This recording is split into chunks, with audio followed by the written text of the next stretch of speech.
Welcome to the Global Gaming Business Podcast. Today's podcast is sponsored by IGT. IGT is paving the way of cashless gaming yet again. With 14 properties live in North America, Resort Wallet combined with IGT Pay is quickly becoming the preferred method of cashless gaming for both players and operators. Learn more at igt.com/cashless. Our guests today are David Lopez, CEO, and Julia Boguslawski, Chief Marketing Officer of gaming supplier AGS. Both executives have been involved in the rapid rise of AGS in the slot sector for the past 5 years and in the development of the Game On User Conference, which just completed its 6th annual edition. Thanks for being on the podcast, both of you. Thanks for having us. Yeah. I didn't know you're the longest running, so that's good news to hear. Yes, we are.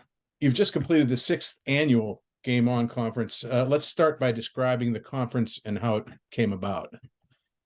Why don't you go and describe it, and I'll talk about how it came about. Yes. So Game On is a unique conference. I know, Frank, you've been many years in the past. The AGS does is a way of giving back to its customers.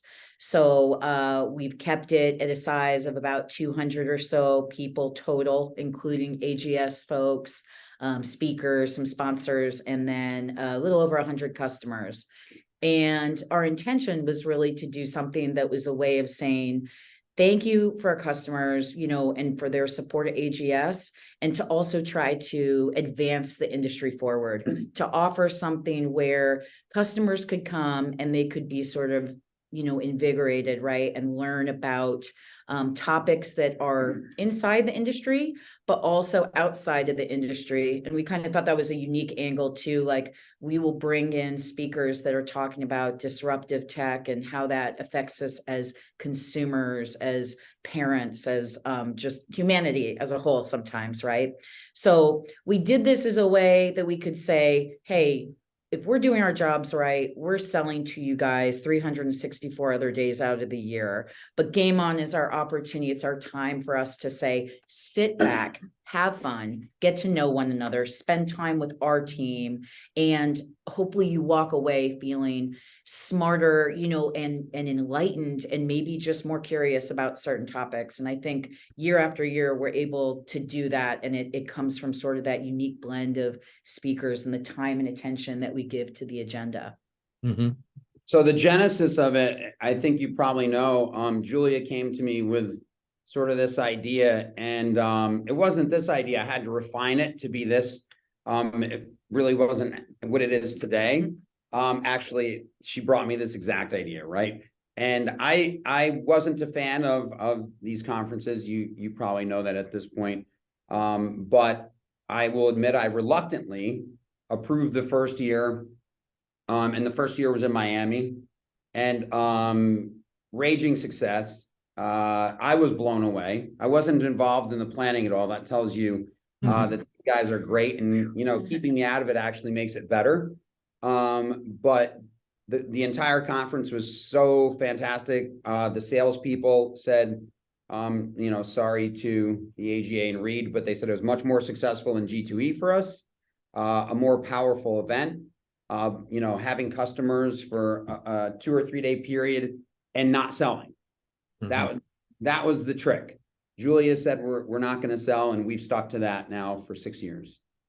Okay, great. What's your evaluation of this year's conference, beginning with the fortuitous timing of your welcome reception with the Knights hoisting the cup? Go Knights. Yeah, so I mean, marketing's good, but sometimes it's good to be lucky too, right? Yep, first night there, when customers arrived, and what are you going to do? And we had something planned for out at the pool, and I think it was a little windy, and it might have rained that day, and some other things. So GSR and our team pivoted pretty quickly. But yeah, we got lucky, right? Knights won that night. It was it made the party sort of, we could say, 2 or 3 times better and more interesting than it even would have been. So yeah, good timing there. The conference overall was another success. Mm-hmm. Going into the conference this year, I said, hey, maybe we're going to take a year off and sort of refresh and think about how we want to attack this 2 years from now, so we can make it, better. We always want to make it great. We're very critical of the event all the way around, and the programming is very important because we're not just up there pitching. So after this event, I might be thinking twice about that one, because the feedback again is I might have made a comment on stage that will skip a year, and that comment wasn't terribly popular. So we, will probably be doing it in 2024, and no location yet. I know that probably will come up. No location yet. We're thinking about SpaceX and keeping it really small group, but we'll see what the budget has, which it won't be that big. Always. What I'll add on to that, Frank, too, is with this year, I think some people initially, maybe even who are in this room sitting next to me, were a little bit hesitant on like Reno as a location. Like we try, as we go East Coast, West Coast, we've gone Central before. It's always sort of a challenge to pick like an ideal location that's a great customer partner of AGS, that has a great showing of both of our products, slots and tables, and who has sort of the ballroom, capabilities, right, to do what we need from an AV side. But I think we were all like, Grand Sierra is a fantastic property and is full scale, but I think we were all like really pleasantly surprised by just like the quality of the conference being in Reno. And one thing we did this year that was new was a casino crawl on the last day. And we hadn't done one before. Usually by Thursdays, Frank, we are tired and everybody is like pretty spent because it's so busy. But doing that crawl was awesome because we got to get a real flavor for the market. We went to Atlantis, we went to Peppermill, we ended up at the Row, I think was our last spot. But that was a really cool new thing that we had done. And we had a lot of customers say, I haven't been to Reno in 20 years, 30 years, even 10 years. And a lot had changed, but also a lot hadn't. There were some things that were very specific to the market. So I think where we had it this year was great. The golf was, of course, beautiful. We tried to do some of those social activities more in the Tahoe area, which is just spectacular in June. And then we did a very fun concert on Wednesday night with a yacht rock band, which I think people were thinking that band is going to be like 70 years old, but it's actually a bunch of younger people who have a lot of energy, and that was a lot of fun and something different. We've never done like a private concert before. So thunderstorms in Tahoe are a can't miss, I must say. We just can't get away from the rain. The same thing with Florida last year. We said there's no way, we're in the Tahoe area. It never rains there in the summer, and we got some rain. Yeah, it's a tradition. It is rain on. That's what we're gonna call it. Call it rain on. Now on to the conference itself. Artificial intelligence was a dominant topic in some of the sessions. What were the takeaways from the presentation by Dr. Jennifer Goldbeck, the University of Maryland expert? Go ahead, man. So Dr. Goldbeck just did a phenomenal job. I mean, her session was, I think, the top ranked overall. As you know, Frank, we ask all the customers and folks who attend to talk about the sessions and rank them, and hers was sort of overwhelmingly at the top. She talked about, AI. Listen, it's here. We've heard that from everybody, right? At the conference, it's here and it's moving at the speed of light. But Jennifer talked about, hey, AI is still really stupid in some ways, which is interesting when she came out and kind of said that. She said there's so many things that it is good at, but talked about how it can't replace the human touch in a number of different areas. One, like with creativity, right? Because AI is always just using what it has available. So even though it can do some things that seem like they're creative, it's just borrowing on things that are already out there. So when it comes to really like new design or things that are really, really creative and innovative, it's not always the best at that, but it's excellent for like operational efficiencies, for repetitive tasks. She also talked about, as we advance, whether it's social media and some of, how AI is impacting everything, like thinking about things like privacy. And I think that was what really resonated with a lot of people, was that our devices, right? Roomba, Alexa, that they're listening to you. I'm turning my phone off. You can't now. even turn your phone off fully and I'm disable. now. That was really mind blowing. Like she talked about all the ways you think you can disable location services or the microphone, and that now it won't be able to know things about you.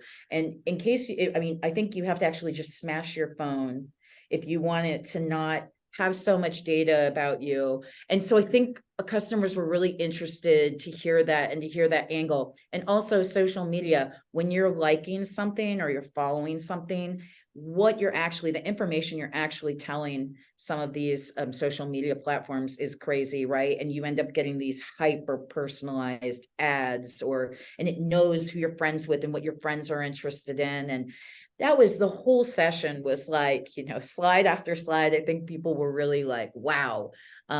So that was, AI, and then also talking just about some other things related to social media. For some of our other speakers with AI, it was cool. This is what Game On tries to do. We try to show like a very broad, very comprehensive look at a topic. So we heard from like gaming analytics, and Kieran walked us through, look, in the gaming space, there's so much opportunity, right? Like to resolve operational bottlenecks. And we know that, right? We've always had the data, tons and tons and tons of data, but we haven't always had the context and been able to make like fast decisions, or really like even know what we're looking at to be able to make certain key decisions. So I think gaming analytics and that whole session was really interesting for us to kind of take that look at how we could apply it to our own industry. Amazon's been doing predictive analytics, right, for years, and you can see that in the way things are, how we're targeted, right, as consumers. But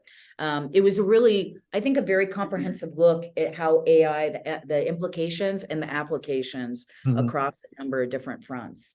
Yeah, she was popular. The one thing I learned as a speaker is if you scare the shit out of people, you're the #1 rated speaker at the conference. So I'm going to work on that next time. Yes. It's very interesting. I think that people gobbled that one up. A little bit of a sleeper coming in. We weren't sure. And she ended up really knocking the cover off the ball and sort of explaining where AI is going to be and maybe where it won't be for quite some time. So I thought that was great.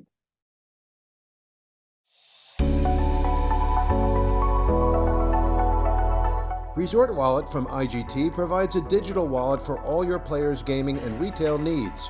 Your players will love the convenience of IGT's cashless gaming solution with none of the hassles associated with using cash. And with IGT Pay, IGT's exclusive payment gateway, your players can fund their cashless wagering accounts from multiple external sources simultaneously. The benefits of cashless gaming are amazing. No more waiting in lines at ATMs to get cash, no more waiting in lines to redeem your tickets, and no more waiting for service when your ticket printer jams. Learn more at IGT.com/cashless. Now, did you want to give me some takeaways from some of your other panels? Table game technology, managing slot inventory, I thought was quite interesting. Yeah. So again, I think we really pride ourselves on spending so much time on the quality of the agenda, because even though, listen, we come for the fun, we come for the networking and to get everybody together, you've really got to deliver on these sessions, and you need to make sure it's a great mix of like presentations, panels. One thing that I think we do really well is every single session we have, we leave like ample time for Q&A, and every single session this year had Q&A that David had to cut off for time because people could have kept going. I think that's a testament to the size too, that people are like, hey, I know the AGS team, and this isn't 400, 500, 1,000 people where I'm way too scared to ask a question. But I think the size, and then again, the quality of the panels and the topics that were brought up, definitely contributed to that. So we had, a number of sessions, that touched on AI, and then just a lot of like, I think the overarching theme, whether it was with Tangam and Ari on the table game panel, or Real Metrics, Nick Hogan and Kieran talking about gaming analytics, was data optimization, right? Like optimization on the floor, whether it's the pit, whether it's the slot floor, how all the data that we have, what can we do with it in order to create, like, again, more efficiencies, better locations, wager information conversions. I mean, gosh, real metrics, there's a ton of different things, right, that you can look at, but player segmentation, right? And he talked about inventory imbalances. That's a big theme, right? Like when you look at your floor, is everything performing, to its highest level? And the answer is often, right, no. So now the AI is allowing us to move so much faster and process so much more information, gaming data, and even data that's like not gaming data to help us with the player profile. There's just enormous opportunity, for optimization and finding out, like, just ways to make better decisions. It's with game mix. That was a prevalent theme with like tables and slots, like your game mix and what you have on your floor. And there's not an insignificant part of the floor, whether it's on slots or tables, maybe that's being, fully optimized. And so how do you do that? So that was kind of an overarching theme. Also, Ari in the table game panel talked about making games fun again, like making, table games are supposed to be so fun. So are slots, of course, but putting the fun back into gaming. And how do you do that? Progressives have allowed the industry to be able to offer all sorts of cool, I think you called it, Frank, big money jackpots. And Yes. that used to just be something you saw in slots, but progressives have enabled that now. So the table game player, whether it's a must hit buy or a mystery progressive, they have all sorts of ways, right? Life-changing events. Life-changing Yeah, events, I mean, or like, just that's fun, like, yeah. anticipation and fun. So they did talk a lot about making that fun again. It should be fun to sit at the table. Yeah, one of our customers had, one of our customers had a BSX progressive above 1.2 million. Yeah. While we were at the show. When I say they had it, they didn't hit it, but back Ah. home casino, That's they had exciting. one that high. So that adds a lot of excitement, obviously, casinos. And I think the interesting thing is AI was like the headline, but you can almost drop the A if you want to. It's just intelligence, and I think the intelligence that's sort of being used by real metrics and gaming analytics and others, it's just probably making the casinos so much more efficient, and it's changing the way, in my opinion, how they look at games, where we can look at it and say, hey, geez, our performance is really good, but we're still like AGS, right? We're not some of the other companies as far as name and cachet and history and everything. But our games are performing or outperforming some others in the space, and Eilers can sort of show that. But what is AI, or just right, doing? It's putting it in front of the customers and saying, hey, this is how we see it, and this is a proven fact, and you're underrepresented. These companies are underrepresented. We happen to be one of them. But the beauty of it is that operators can use this intelligence, in some cases artificial intelligence, to make great decisions. And I think they put that together with their experience, and it ends up being a great result for them. But at Game On, as you've been there. Have you been there all 6 years? Yes, until this year. This is the first time. That's right. So you've been there all years, other than this one. And at the end of the day, that we're sort of just trying to move the industry forward. I'm always specific about trying to, right? We're making the attempt to move our great industry forward. We're not guaranteeing we're going to move forward, right? We're trying hard. I go to the gym, I'm trying to look really good. It's not working for me, but I'm trying. That's what's important, right? I'm trying to get better. And as a company, we feel like Game On is an event that not only, are you giving back to the customers, but we hope we're giving back to the industry, and we're moving the industry forward. And making people like, I like to think about Bo Bernhardt at UNLV, and how this is so important to him, and how UNLV and Bo try to move the industry forward all the time. And I think they do a great job. So one more question. I know it's not about selling, but was there any new AGS products that you highlighted at the conference? Nope.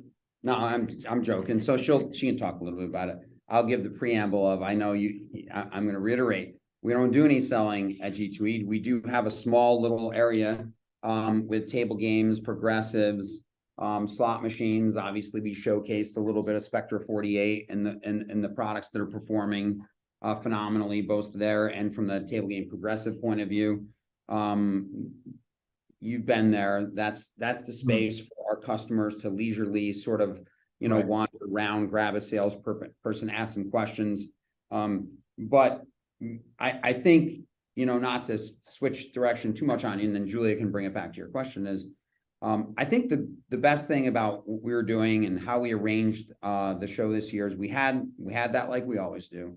We don't force it upon anybody. We also have it in an area where there's our breakfast and lunch, et cetera. People can opt to do it, or they can opt to network. And I think between that setup that we had this year, excuse me, and the lunch that we had on the lake while some were golfing. So obviously people are out there golfing and networking together. But I'd say one of the coolest bits of feedback is really before we even got to that night's game and we got to the bar and we got to the bowling alley and did all that stuff. I had customers saying, it's such a simple thing. You guys set up a lunch on the lake. It's beautiful. The food is good, all that fun stuff. But man, it wasn't just about networking. The idea sharing and sort of intelligence or thought sharing starts before the show even really gets started, right? Before Game On really gets kicked off. So I'll throw it back to her on the product stuff, but I think that the team, as always, makes spaces and we're making memories, right? We're making memories for people, to come and spend time together and have fun and do things, but we're also creating time and space and so little micro events so our customers really can, meet, network, but also share a lot, where in a lot of cases you don't have time for that. Absolutely. Yeah. No, I think David did. Products. Products. No, I think David did a good job talking about that at a high level. And he's right. We do have that, area that's sort of off the ballroom where it's not like mandated, like go and look at our products. It's very optional and they're there. And we end up getting a really good crowd that kind of walks around and has just casual conversations, right? So we had more product than ever before this year, mainly due to the fact that we had a lot of great space. So we were able to bring more. And of course we brought, Spectra, and we're just really proud of Spectra's performance so far. It's number one, portrait upright in the Ehlers survey since December. That's not selling. That's just a fact. It's just a fact.